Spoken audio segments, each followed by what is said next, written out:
जय श्री कृष्ण। राधे राधे दोस्तों आज मैं आप लोगों को लड्डू गोपाल की एक ऐसी सत्य लीला कथा सुनाऊंगी जिसे सुनकर आपके शरीर का रोम रोम कांप जाएगा। कोई इंसान बस अपने स्वार्थ के लिए दूसरे को नीचा दिखाने के लिए किस हद तक गिर सकता है, यह हम सोच भी नहीं सकते। ऐसे लोगों को भगवान से डर भी नहीं लगता। क्या ऐसे लोगों को भगवान माफ कर देते हैं? आज की यह लीला कथा आपको झकझोर कर रख देगी। दोस्तों, आज की यह वीडियो थोड़ी लंबी होगी। आज के इस भयानक घटना को मैं आप सभी को अच्छे से समझा पाऊँ, इस वजह से वीडियो थोड़ी लंबी बनी है। तो कृपया वीडियो को पूरा अवश्य देखिएगा, तभी आप आज की इस लीला कथा को पूरी तरह से अच्छी तरह से समझ पाओगे। यह लीला कथा हमारे साथ शेयर की है पाकुड़ में रहने वाली गीता रंजन जी ने। गीता जी हमसे कहती हैं कि मेरी उम्र 50 वर्ष है, पर जिस समय मेरे साथ यह घटना घटी उस समय मेरी उम्र 24 साल थी। मुझे बचपन में लड्डू गोपाल की सेवा के बारे में कुछ भी नहीं पता था, न ही मेरे घर लड्डू गोपाल की सेवा होती थी। मेरा परिवार बहुत गरीब था। हमारे गांव में सभी कृषि पर आधारित थे। हम 2 बहनें और 1 भाई थे। मेरे पापा मेहनत मजदूरी करके हमारा पालन पोषण किए हैं। इसके साथ साथ हम तीनों भाई बहनों को पढ़ाया भी। जब मैं कक्षा 9 में थी तब मेरे लिए एक रिश्ता आया था। क्योंकि मेरे मम्मी पापा बहुत गरीब थे, उनकी हैसियत इतनी नहीं थी कि वो अच्छे से ज्यादा दहेज देकर मेरी शादी कर सके। इसीलिए जब उनके सामने रिश्ता आया तो उन्होंने मेरी शादी वहाँ तय कर दी। मैं भी अपने मम्मी पापा की स्थिति देखकर शादी के लिए हाँ कर दी। मेरे ससुराल में मेरी सासू माँ और मेरे ससुर जी नहीं थे। मेरे हस्बैंड 2 भाई थे। बड़े भैया की शादी हो चुकी थी। मेरी जिठानी जी थी, उनके 2 बच्चे थे। मेरे ससुराल की स्थिति मेरे मायके की अपेक्षा काफी अच्छी थी। मेरे जेठ जी का अपना दुकान था। क्योंकि उस जमाने में बहुत कम उम्र में शादी हो जाया करती थी, इसलिए जब मेरी शादी हुई तब मेरे हस्बैंड ग्रेजुएशन कर रहे थे और इसके साथ साथ वो ट्यूशन भी पढ़ाया करते थे। मेरी शादी हुई, मैं ससुराल गई। कुछ दिनों तक सब कुछ अच्छे से चला, पर धीरे धीरे घर के छोटे छोटे कामों के लिए मेरी जिठानी जी मुझे भला बुरा कहने लगी। सच कहूँ तो उस समय मेरी उम्र महज 14 साल की थी, पर परिस्थिति के अनुसार मजबूरन मेरी शादी मेरे मम्मी पापा को करनी पड़ी। शादी के बाद पहली बार मैं अपने ससुराल में इतने सारे काम एक साथ कर रही थी। इसी बीच शादी के मात्र 1 साल के बाद मैं गर्भवती होती हूँ। अब मेरी मुसीबतें और बढ़ गई। मेरे हस्बैंड की इनकम इतनी ज्यादा नहीं थी। मुझे अपने खर्च के लिए अपने जेठ जी पर निर्भर रहना पड़ता था, जिस वजह से जिठानी मुझे बहुत ताने दिया करती थी। मेरे मम्मी पापा भी बहुत गरीब थे। मैं उनके पास भी नहीं जाना चाहती थी, ना ही उनसे कुछ कहना चाहती थी। मैंने सोच लिया था कि अब जो भी है यही मेरा ससुराल है, मैं यही रहूंगी। उसके बाद मेरी बेटी का जन्म होता है। बेटी के जन्म के बाद खर्चे में वृद्धि हो जाती है और उसके लिए भी मुझे अपने जेठ जी पर ही निर्भर रहना पड़ता था, जो कि मुझे बहुत बुरा लगता था। मेरे हस्बैंड की इनकम बहुत कम थी, जिससे मुश्किल से वो जेठ जी को हमारे खर्च के कुछ पैसे दे पाते थे। ऐसे ही समय बीतने लगे। मेरी बेटी के जन्म के 3 साल के बाद मैं फिर से गर्भवती हुई और फिर मेरी दूसरी बेटी का जन्म हुआ। हमारी दोनों बेटियों के जन्म के बाद हमारी स्थिति बहुत ज्यादा खराब हो गई। मेरे जेठ जी और जेठानी जी हमें दिन रात ताना देने लगे। वो कहने लगे थे कि तुम्हारे 2 बच्चे हो गए हैं और तुम्हारे इतने इनकम भी नहीं है, हम तुम्हें बैठे बैठे क्यों खिलाएं, और ऊपर से तुम्हारे बच्चों के लिए दूध का खर्च। इससे अच्छा है तुम लोग अलग हो जाओ और अपना खाना पीना, बच्चों का सब कुछ खुद ही देख लो। मेरे हस्बैंड और मुझे बहुत बुरा महसूस होता था, पर हम चुपचाप रहते थे, क्योंकि हमारी स्थिति अभी इतनी अच्छी नहीं थी कि हम अलग रह सके। पर हमारे घर का माहौल दिन ब दिन बदतर होते जा रहा था। दिन रात हमें ताने दिए जाते थे। हमारे घर लड़ाई झगड़े होने लगे। बच्चों की दूध के लिए, हमारे खाने के लिए हमें हमेशा सुनना पड़ता था। इसलिए मेरे हस्बैंड ने सोचा कि इस तरह गांव में रहकर ट्यूशन पढ़ाकर हम इतने पैसे कभी नहीं कमा सकते। अब तो मुझे बाहर जाना पड़ेगा, तभी कुछ पैसे ज्यादा मिलेंगे और हमारे घर का खर्च अच्छे से चल पाएगा। हमारे गांव के बहुत सारे लड़के कलकत्ता में काम करने जाते थे। मेरे हस्बैंड ने उनसे बात की और भगवान की दया से उन्हें कलकत्ता में एक काम मिल गया। पर काम बहुत मेहनत का था। वहाँ बड़े बड़े जो बिल्डिंग बन रहे थे उनमें मजदूरी का काम करना था, इसलिए मेरे हस्बैंड कोलकाता काम पर चले गए। मैं अपने दोनों बच्चे के साथ जेठ जी और जेठानी जी के साथ ही रहती थी। मेरे हस्बैंड को गए अभी 3 महीने ही हुए थे। इसी बीच मेरे जीवन में इतना बड़ा तूफान आने वाला है, यह मैंने कभी कल्पना भी नहीं की थी। इस घटना से जैसे हमारी दुनिया उजड़ गई, हमारे जीवन में कुछ बचा ही नहीं था। उस समय अभी के समय के अनुसार सभी के पास मोबाइल फोन नहीं होते थे। हमारे घर पर एक टेलीफोन था। मुझे आज भी वह रात अच्छे से याद है। उसे तो शायद मैं मरने के बाद ही भूल सकती हूँ, जिसने हमारे जीवन से सारी खुशियाँ छीन ली थी। रात के करीब 9 साढ़े 9 बजे हमारे घर के टेलीफोन की घंटी बजती है। मेरे जेठ जी फोन उठाते हैं। उधर से उन्हें जो खबर मिलती है उसे सुनकर हमारा पूरा परिवार हिल जाता है। ठेकेदार का कॉल था, जिनके अंडर मेरे हस्बैंड काम किया करते थे। उन्होंने बताया कि मेरे हस्बैंड का एक्सीडेंट हो गया है। जहां वो काम कर रहे थे वहां 4थी मंजिल से गिरने की वजह से उनकी मृत्यु हो चुकी है। आप लोग जल्दी से आ जाओ और इनका बॉडी लेकर जाइए। मेरे जेठ जी जैसे सदमे में चले गए। हमें कुछ बता पाते इस स्थिति में वो नहीं थे। वो रोते चिल्लाते मेरी जेठानी जी और मुझे पुकारने लगते हैं। मैं अपने कमरे में अपने बच्चों को सुला रही थी और मेरी जेठानी जी भी अपने कमरे में थी। हम दोनों अपने अपने कमरे से निकलकर आते हैं। तभी मेरे जेठ जी रोते हुए पूरी बात बताते हैं। मैं तो कल्पना ही नहीं कर पा रही थी, उनके बात पर विश्वास ही नहीं कर पा रही थी कि मेरे पति के साथ इतना बड़ा दुर्घटना घट गया है। मैं अपने दोनों बेटियों के साथ खुद को बेसहारा महसूस कर रही थी। रोते रोते मेरा हाल बुरा हो रहा था। उसी रात मेरे जेठ जी हमारे पड़ोस के कुछ लड़के के साथ मिलकर कार रिजर्व करके कोलकाता गए और वहां से मेरे हस्बैंड की बॉडी लेकर आए। गीता जी कहती हैं कि मैं आप सभी को बता दूं कि अब तक मेरे जीवन में लड्डू गोपाल नहीं आए थे। हस्बैंड की मृत्यु जहां हुई थी उस कंपनी से कुछ पैसे भी मिले, जो मेरे जेठ जी अपने पास ही रखे थे। मेरे पास कुछ भी नहीं था।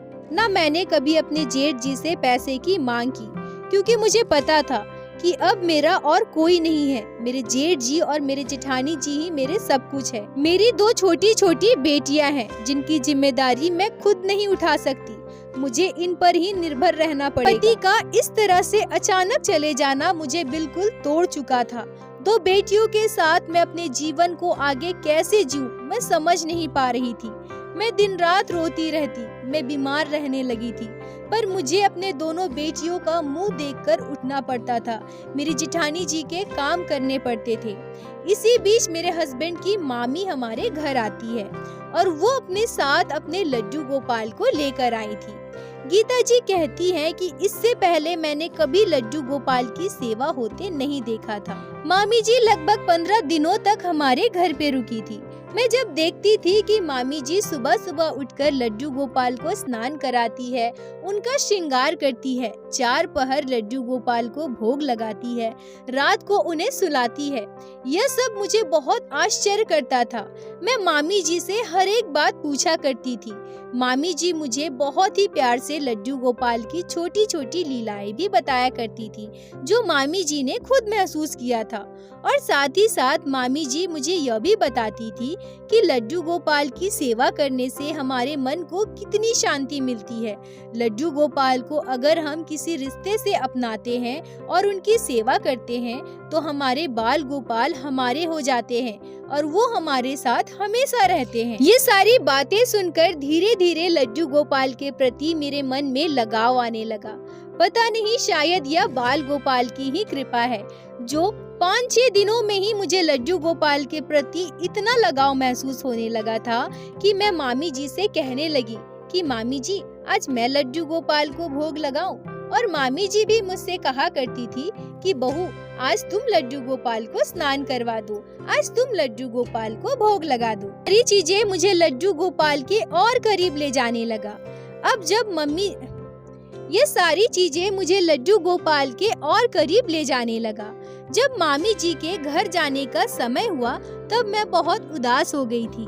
मैंने मामी जी को बताया कि मुझे लड्डू गोपाल से बहुत ज्यादा प्रेम हो गया है और अब जब लड्डू गोपाल को लेकर अब घर जा रही हैं तो मुझे बहुत बुरा लग रहा है। मेरा दिल रोने को कर रहा है। मामी जी मुझसे कहती है कि बहू, अगर तुम चाहो तो तुम भी लड्डू गोपाल की सेवा कर सकती हो। देखो, अगर तुम इन्हें पुत्र रूप में अपना लोगी ना, देखो अगर तुम इन्हें पुत्र रूप में अपना लोगी और इनकी सेवा करोगी ना, तो देखना तुम्हारी दोनों बेटियों के लिए ये हमेशा भाई बनकर उनके साथ होंगे और पुत्र रूप में तुम्हारा ख्याल रखेंगे। मैं मामी जी की बात सुनकर और खुश हो जाती हूँ, पर मेरा मन दुखी था। मैं मामी जी से बोलने लगी कि मेरे पास तो इतने पैसे नहीं हैं, मैं लड्डू गोपाल को कैसे खरीद लाऊं? और साथ ही साथ तो इनके कितने सारे सामान होते हैं ना, इनकी पोशाक, इनकी ज्वेलरी, मैं सब कुछ खरीद सकूं, इतने पैसे तो मेरे पास नहीं है। मामी जी मुझसे कहती है कि बहू तुम परेशान मत हो, अगर तुम सच्चे मन से लड्डू गोपाल की सेवा करना चाहती हो तो चलो मेरे साथ बाजार, मैं तुम्हें लड्डू गोपाल खरीद कर दूंगी। पर हाँ बहू, लड्डू गोपाल की सेवा बिल्कुल अपने बच्चे की तरह करना, परिस्थितियाँ चाहे कैसी भी हो, तुम लड्डू गोपाल की सेवा करना कभी मत छोड़ना। गीता जी कहती है कि फिर मैं अपने मामी जी के साथ बाजार जाती हूँ। मामी जी मुझे एक छोटे से 2 नंबर के लड्डू गोपाल खरीद देते हैं और साथ ही साथ लड्डू गोपाल की पोशाक, ज्वेलरी, जरूरत का सारा सामान मामी जी ने मुझे उस दिन खरीद कर दिया। वैसे तो मामी जी 15 दिनों तक हमारे घर रुकी थी, मुझे लगभग हर एक सेवा विधि समझ में आ गई थी। फिर भी मामी जी ने मुझे लड्डू गोपाल की सेवा से जुड़ी हर एक बात फिर से बहुत अच्छे से समझा दी और अगले ही दिन वो अपने घर चली गई। अब मैं लड्डू गोपाल की सेवा हमारे घर में बहुत ही प्यार से करने लगी। धीरे धीरे लड्डू गोपाल जैसे मेरे पुत्र बन चुके थे, उन्हें अपना मैं पुत्र मानने लगी थी। मैं अपनी दोनों बेटियों को भी हमेशा कहा करती थी कि ये तुम्हारे भाई हैं। पर कहीं न कहीं मेरी जेठानी जी को मेरा लड्डू गोपाल की सेवा करना बिल्कुल पसंद नहीं था। मेरे जेठ जी से मेरी जेठानी जी हमेशा मेरी शिकायत किया करती थी। वो मेरे जेठ जी से कहती थी कि दिन रात यह पूजा पाठ किया करती है, लड्डू गोपाल की सेवा किया करती है, ऐसा करने से कैसे चलेगा? घर पर इसके 2 छोटे छोटे बच्चे हैं, मेरे 2 बच्चे हैं, उनको कौन संभालेगा? अगर ये हमेशा बस लड्डू गोपाल की सेवा ही करती रहेगी तो घर का बाकी सारा काम मैं अकेले कैसे करूंगी? मेरे जेठ जी ने मुझे इस वजह से बहुत डांटा था। लड्डू गोपाल की सेवा की वजह से अब हमारे घर में कलेश होने लगा था। मैं सुबह जल्दी उठने लगी, जल्दी उठकर घर के सारे काम कर देती थी, सबके लिए नाश्ता बनाती थी। फिर मैं लड्डू गोपाल की सेवा किया करती थी जिससे कि किसी को मुझसे कोई शिकायत ना हो। पर अब कुछ ऐसा हुआ कि जो भी लोग हमारे घर आते थे, मुझे लड्डू गोपाल की सेवा करते देखते थे, घर के सारे काम करते देखते थे, तो मेरी तारीफ करने लगी। और एक बात तो यह भी थी कि मेरे हस्बैंड नहीं थे, तो सभी को मेरे बच्चों के प्रति सहानुभूति थी। सभी घर पर आते थे, मेरे बच्चों को प्यार करते थे और यह भी कहते थे कि बहू कितनी अच्छी है, घर के सारे काम करती है, बच्चों को संभालती है और साथ ही साथ लड्डू गोपाल की सेवा करती है। इसके मन में ठाकुर जी के प्रति कितनी श्रद्धा भक्ति है। ये सारी बातें मेरी जेठानी जी को बिल्कुल पसंद नहीं था। उन्हें यह पसंद नहीं था कि कोई मेरी तारीफ करे। आसपास के लोगों और रिश्तेदारों में यह बात फैल गई कि हमारे घर में लड्डू गोपाल है और मैं उनकी सेवा बड़े ही प्यार से करती हूँ। अब हमारे घर जो भी आते सबसे पहले मुझसे यह कहते कि बहू, अपने लड्डू गोपाल के दर्शन नहीं करवाओगी? तुम बहुत अच्छी हो, तुम्हें ठाकुर जी की कृपा मिली है। सभी को यह कृपा नहीं मिलता, सभी को ठाकुर जी की भक्ति भी नहीं मिलती। तुम पर लड्डू गोपाल की विशेष कृपा है जो तुम्हें उनकी सेवा करने का अवसर मिला है। जब लोग ये सारी बातें कहते तो मेरी जेठानी जी को बहुत जलन होता था। गीता जी कहती है कि यहाँ मैं आप लोगों से एक बात बता दूं कि हमारा परिवार मांसाहारी था। हमारे घर पे सभी मांस, मछली, अंडे खाते थे। पर जिस दिन से मैं लड्डू गोपाल को अपने घर लेकर आई थी, उसी दिन से मैंने मांसाहारी भोजन बिल्कुल छोड़ दिया था। अब तो मैं अपने बच्चों को भी मांस, मछली, अंडा कुछ भी खाने नहीं देती थी। पर मेरी जेठानी जी, जेठ जी और उनके बच्चे अभी भी मांस, मछली खाते थे। हमारे खाने पीने की वजह से हमें थोड़ी दिक्कत तो होती थी, इसलिए अब मैं अपने लड्डू गोपाल के लिए एक अलग चूल्हा में खाना बनाने लगी। लड्डू गोपाल का मैं भोग बनाती उन्हें भोग लगाती और बाद में उसी को प्रसाद रूप में खुद ग्रहण करती थी। यह मेरा प्रतिदिन का रूटीन बन गया था। गीता जी कहती है कि इसी बीच मेरे जेठ जी के बेटे का जन्मदिन आता है। जन्मदिन के अवसर पर घर पर बहुत सारे लोगों को आमंत्रित किया गया था। एक बात मैं आप सभी को और बता दूं कि मुझे घर का सारा काम भी करना पड़ता था और जेठ जी जेठानी जी उनके बच्चों के लिए खाना भी बनाना पड़ता था। मैं भले ही मांस मछली मांसाहारी भोजन नहीं खाती थी, पर मुझे सब कुछ छूना पड़ता था। उन सभी के लिए मांसाहारी भोजन पकाना भी पड़ता था। जन्मदिन वाले दिन भी सभी के लिए मांस बनना था। दोपहर को हम सभी जल्दी खाना खत्म करके रात के खाने की तैयारी करने लगे। हमारे कुछ रिश्तेदार तो दिन में ही हमारे घर आ गए थे, जिन्होंने मुझे लड्डू गोपाल के लिए अलग से भोजन बनाते देखा। लड्डू गोपाल को भोग लगाने के बाद उसी भोजन को खुद ग्रहण करते देखा। सब कहने लगे कि ठाकुर जी की तुम पर विशेष कृपा है। शाम को जन्मदिन का पार्टी था। शाम होते होते बहुत सारे मेहमान हमारे घर आने लगे। अब जो भी हमारे घर आते वो कहते कि आपके लड्डू गोपाल कहाँ है, चलिए हमें भी दर्शन करवाइए। इसी बीच कुछ यूँ हुआ कि किसी ने मेरी जेठानी जी से कह दिया कि आप तो बहुत भाग्यशाली हैं जो आपको इतनी अच्छी देवरानी मिली है, क्योंकि वो तो भगवान की भक्ति कर रही है, पूजा पाठ कर रही है।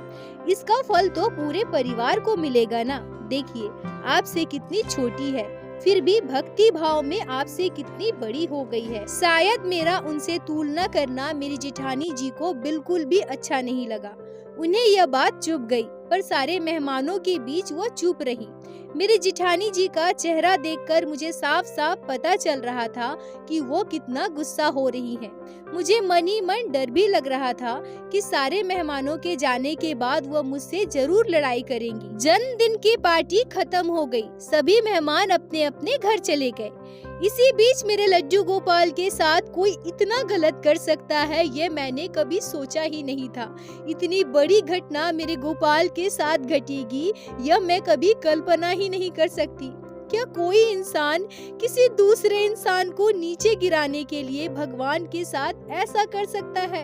क्या कोई अपने गुस्से को बर्दाश्त ना करने की वजह से हमारे ठाकुर जी के साथ इतना बड़ा अनर्थ कर सकता है? अपने जीवन में इतना बड़ा पाप कर सकता है? वो सारे मेहमान जो हमारे आस पड़ोस के थे सभी अपने अपने घर चले गए थे, पर जो रिश्तेदार दिन में ही हमारे घर आए थे वो अगले दिन अपने अपने घर जाने वाले थे। पार्टी खत्म होने के बाद अब हम घर वालों की खाने की बारी थी। सभी खाने बैठ रहे थे। तभी मैं उनसे कहती हूँ कि रात काफी ज्यादा हो गई है, मुझे पहले अपने लड्डू गोपाल को सुलाना है। तभी मेरी उसी मामी जी की बेटी जिन्होंने मुझे लड्डू गोपाल ला कर दिया था, वो मुझसे कहती है कि भाभी आज मैं आपके लड्डू गोपाल को सुला दूं? आपके बाल गोपाल तो बहुत प्यारे हैं। मैं उनसे कहती हूँ कि हाँ ठीक है, आप जाइए लड्डू गोपाल को सुला दीजिए। वो खुशी खुशी लड्डू गोपाल को सुलाने चली जाती है, पर अगले ही पल वो वहाँ से जोर से चिल्लाती है। उसे इस तरह से चिल्लाते सुनकर हम सभी डर जाते हैं और दौड़कर हमारे पूजा घर में जाते हैं। और वहाँ जाकर हम जो देखते हैं उसे देखकर हमारे होश उड़ जाते हैं। वो अपने हाथ में एक कटोरी में मांस लेकर खड़ी थी।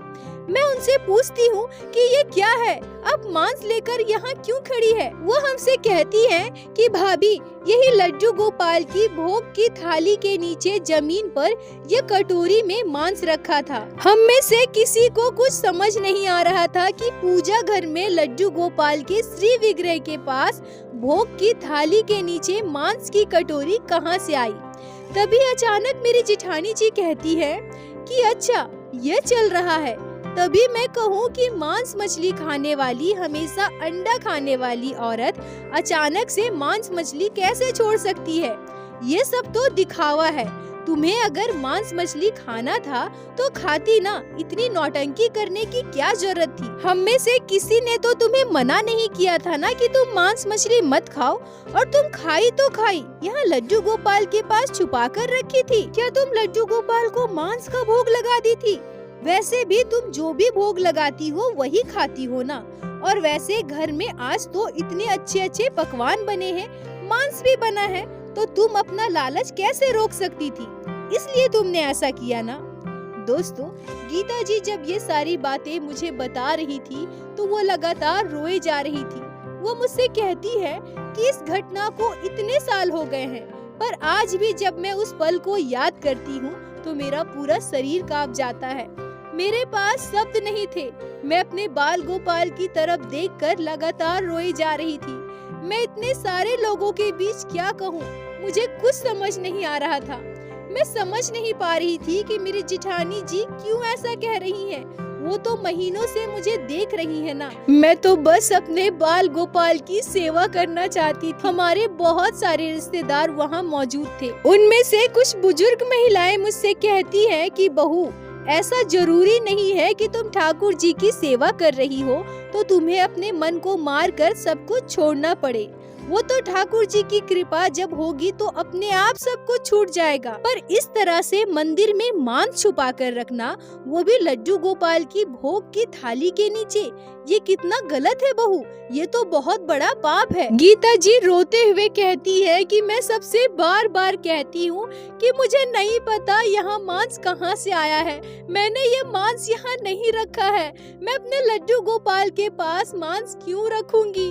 क्यों मैं उन्हें मांस का भोग लगाऊंगी? पर कोई भी मेरी बात का यकीन नहीं कर रहा था। सबको यही लग रहा था कि मैं पहले मांस मछली खाया करती थी और अब जब घर में मांस बना था तो मैं अपने लालच को रोक नहीं पाई और मैंने मांस छुपाकर पूजा घर में लड्डू गोपाल की भोग के थाली के नीचे रखा है ताकि कोई ना देख सके। और मैं किसी को बिना कुछ जवाब दिए चुपचाप खड़ी रही। मेरी बातों को कोई यकीन नहीं किया। मैं रोते रोते लड्डू गोपाल की तरफ देखती रही। अगले दिन सुबह सुबह सारे मेहमान मुझे और भी सारी बातें सुनाकर अपने अपने घर चले गए। मुझे मेरे जेठ जी जेठानी जी हमेशा ताने दिया करती थी।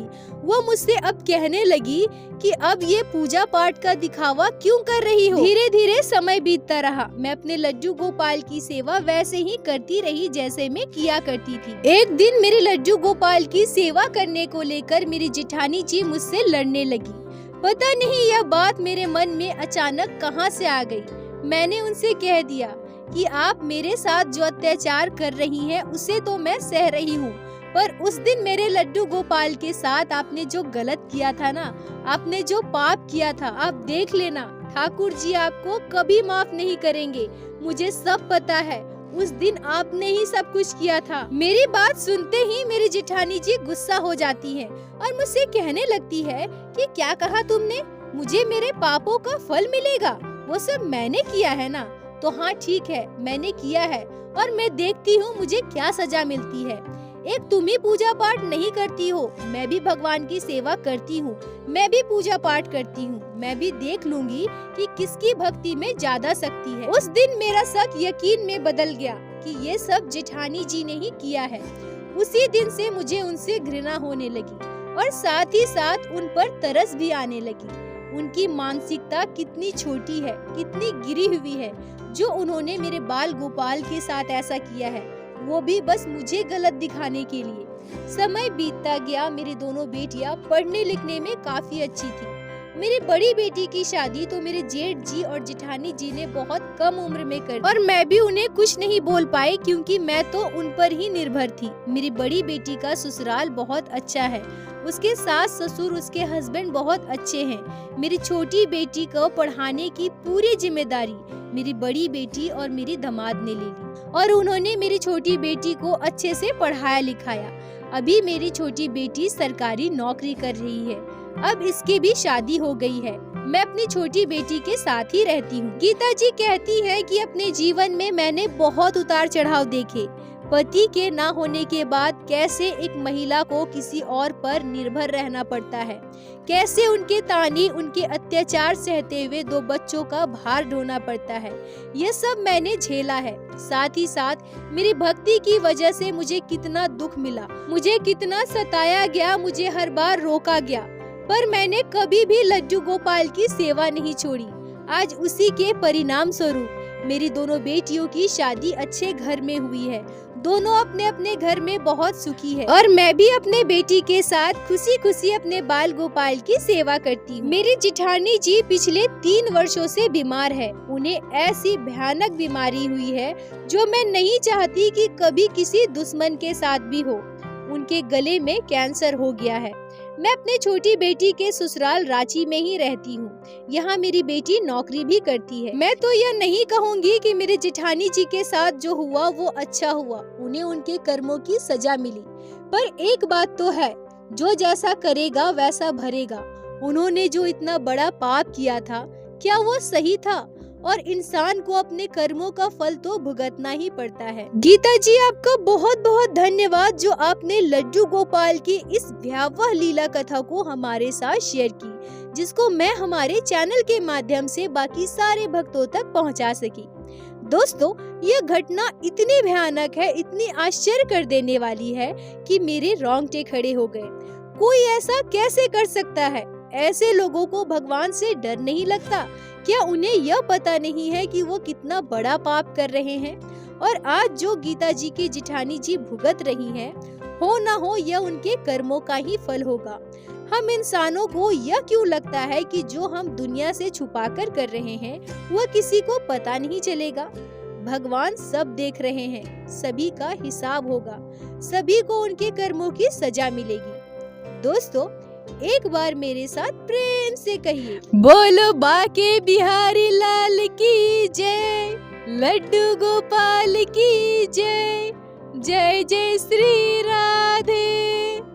दोस्तों, यदि आप लोगों को आज की यह लीला कथा अच्छी लगी हो, आपके हृदय को स्पर्श की हो, तो कृपया वीडियो को लाइक करके अपने दोस्तों के साथ शेयर अवश्य करें, जिससे बाकी भक्त भी लड्डू गोपाल की इस अद्भुत लीला कथा को श्रवण कर सके। और हमारे चैनल को सब्सक्राइब करें, जिससे प्रतिदिन आप लोग हमारे चैनल पे श्री बाके बिहारी श्री लड्डू गोपाल की लीला कथा सुन सके। दोस्तों, यदि आपके जीवन में घटी हो कोई भी चमत्कारी घटना या लड्डू गोपाल ने कभी भी की हो कोई भी लीला जिसे आप हम सभी के साथ शेयर करना चाहते हैं, तो कृपया हमें इंस्टाग्राम पे मैसेज करें। हम आपसे कांटेक्ट करेंगे और आपकी उस लीला कथा को हमारे चैनल पे बाकी सारे भक्तों के साथ शेयर अवश्य करेंगे। लड्डू गोपाल की कृपा आप पर और आपके पूरे परिवार पर बनी रहे। राधे राधे दोस्तों।